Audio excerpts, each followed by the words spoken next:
कल क्या हुआ था? वो भी गायब है। क्या हुआ था कल? अर्थक्वेक हो गया था ना, राइट। सो चलिए, बिल्कुल।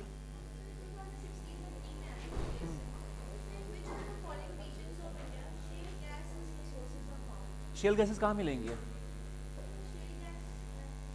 पेनिनसुलर रीजन्स में। शेल गैसेस वहीं होंगे जहाँ पर पेनिनसुलर नहीं बोलेंगे, शेल गैसेस एग्जैक्टली बोलेंगे जहाँ पर दो चीज़ें हैं, सीस एंड निस्ट। जहाँ पर हमारा सिस्ट एंड निस्ट आया है, नीस आया है, ठीक है, एंड नीस जहाँ पर हम बात करेंगे, ठीक है, वहीं पे हम बात करेंगे शेल गैसेस की। अभी आएंगे, टेंशन ना करो, शेल गैसेस पर हम आएंगे। ये प्री का है ना क्वेश्चन ये? हाँ, ये मेंस का उसका है, ये साइंस का क्वेश्चन है, ये एनर्जी का। ये आएगा, कुछ चीज़ें अभी कॉमन मिलेंगी आपको साइंस में। जब हम पढ़ाएंगे आपको एनर्जी, जब कोई पढ़ाएगा एनर्जी, जब आप पढ़ोगे एनर्जी पढ़ोगे, उसमें आएगा सीस एंड निस्ट का के बारे में डिटेल, और ये शेल गैसेस के बारे में। कैमे बेसिन, हाँ बिल्कुल मिलती है। कैमे बेसिन का मतलब पेनिनसुलर रीजन की बात हम करेंगे। पेनिनसुलर रीजन में ज़्यादा मिलेगा क्योंकि पुराने रॉक्स वहाँ पर हैं। क्या शेल गैसेस ना? हाँ, नीचे से आ रही है ना, ये वो आके वहाँ स्टोर हो जाती है। बताएंगे आगे, टेंशन मत करिए, भी वहाँ पहुँचने दीजिए। हाँ चल भी, चलिए आज हम स्टार्ट करते हैं। टुडेज टॉपिक इज अबाउट, कल अर्थक्वेक हो गया था, right? Okay, so today will start volcanism, ज्वालामुखीयता। ओके, ज्वालामुखीयता।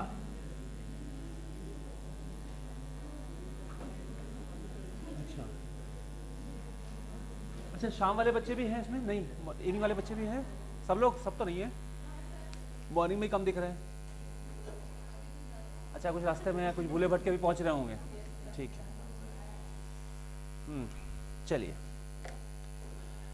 सो बताइए, व्हाट इज ज्वालामुखी? क्या है ज्वालामुखीयता? ये समझिए, ये क्या है? This is a process. Okay, ज्वालामुखीयता क्या है? एक प्रोसेस है, एक क्रिया है, ठीक है, सुना गया? तो ज्वालामुखी क्या होता है? क्या है ज्वालामुखी? What is volcano? जल्दी से पढ़ लीजिए फटाफट।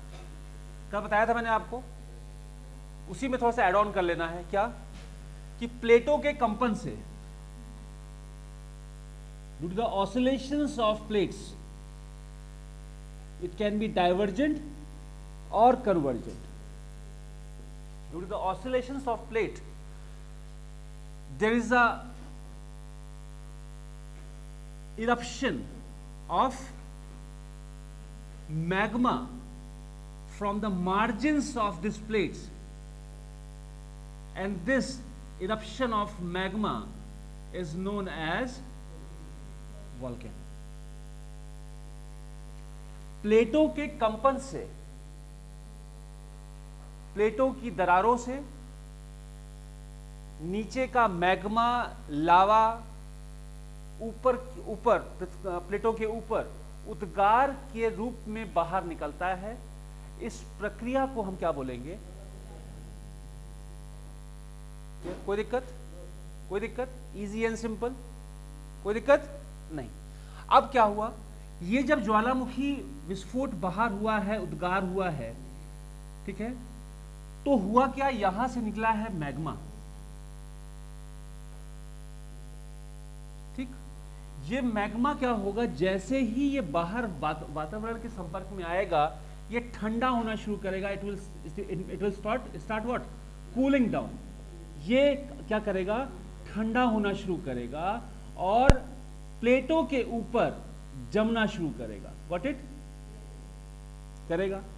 तो जब ये जमना शुरू करेगा तो it will form rocks, Hindi में शैलों का निर्माण करेगा। कोई दिक्कत?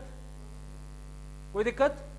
तो अब एक बार इसकी परिभाषा लिख लीजिए, फिर हम इसको एक एक वर्ड को तोड़ते हैं इसके। देखिए परिभाषा लिख लीजिए, व्हाट इज ज्वालामुखीयता, व्हाट इज वॉल्केनिज्म। मैग्मा के निर्माण से लेकर, क्योंकि मैग्मा निकल रहा है तो मैग्मा बनना भी तो चाहिए, क्लियर है? तो मैग्मा के निर्माण से लेकर, ठीक, उसके उद्गार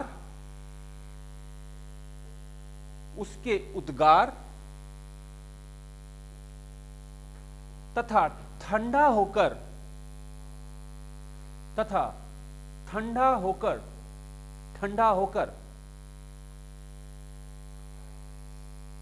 चट्टानों के निर्माण के सामूहिक प्रक्रम को ज्वालामुखीयता कहते हैं। Starting from the formation of magma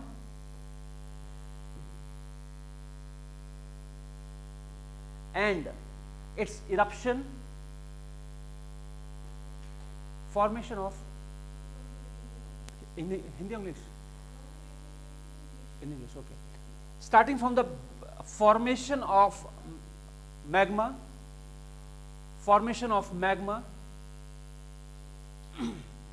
and its eruption from the margins of the plate,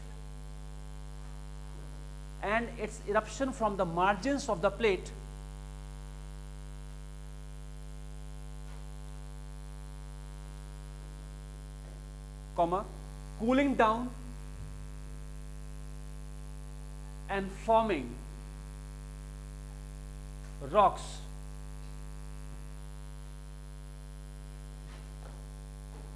This whole phenomena is known as volcanism. इस पूरे प्रक्रम को ज्वालामुखीयता कहते हैं। क्लियर?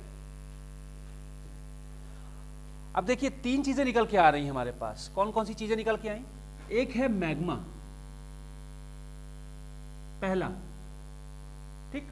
इस पूरे के पूरे सिस्टम में हमारे तीन चीजें निकल के आ रही हैं। तीन नई चीजें हमें समझ में आ रहा है कि ज्वालामुखी की परिभाषा को हमें डिफाइन करना है, बाइफरकेट करना है। सबको दिख रहा है, विजिबल है, इसकी वजह से दिक्कत तो नहीं हो रही है।